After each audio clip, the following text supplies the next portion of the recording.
Bonjour et bienvenue dans Kiné et Bien-être. Aujourd'hui, nous allons aborder notre toute première thématique sur l'ostéologie. Pour ceux qui sont nouveaux, n'oubliez pas de m'encourager en lâchant un pouce bleu, en vous abonnant et en activant la cloche de notification pour ne rater aucune de mes prochaines vidéos. On commence. Alors, qu'est-ce que l'ostéologie? L'ostéologie est tout simplement la partie de l'anatomie qui étudie les os, c'est-à-dire le nombre, leur forme ou bien le type et leur structure interne et externe. Parlant d'os, nous dirons tout simplement qu'un os est une structure anatomique qui constitue le squelette humain, qui est quant à lui l'ensemble des os du corps humain. Le squelette humain est divisé en deux parties. Premièrement, nous avons le squelette axial qui est constitué des os de la tête, de la colonne vertébrale et de la cage thoracique. Nous avons deuxièmement le squelette appendiculaire qui comprend les quatre membres, c'est-à-dire les membres supérieurs et inférieurs.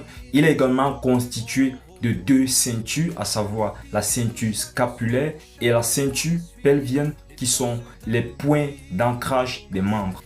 Nous ne saurons citer les os du corps humain sans toutefois donner leur principale fonction.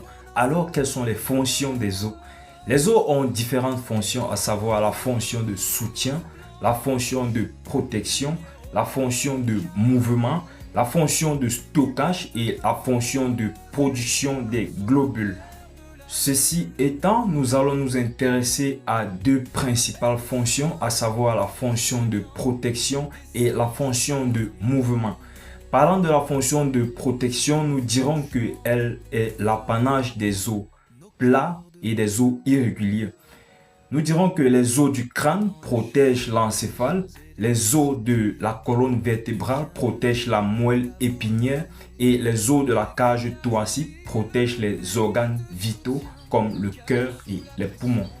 Au niveau de la fonction de mouvement, nous dirons qu'elle est assurée par les os longs qui sont constitués comme des leviers qui permettent le déplacement. Par exemple, nous avons le fémur, os de la cuisse, qui permet le déplacement. Pour terminer de manière superficielle, nous dirons qu'il existe de plusieurs types d'os, à savoir les os longs comme le fémur, le tibia, les os courts comme les os du carpe ou du tarse, les os irréguliers comme ceux de la colonne vertébrale, les os plats comme les os du crâne et de la cage thoracique et les os sésamoïdes comme la patella ou la rotule. C'est la fin de cette vidéo. Je vous dis merci de l'avoir regardé jusqu'à la fin. Je vous donne rendez-vous pour une prochaine vidéo où nous parlerons d'une nouvelle thématique. À bientôt.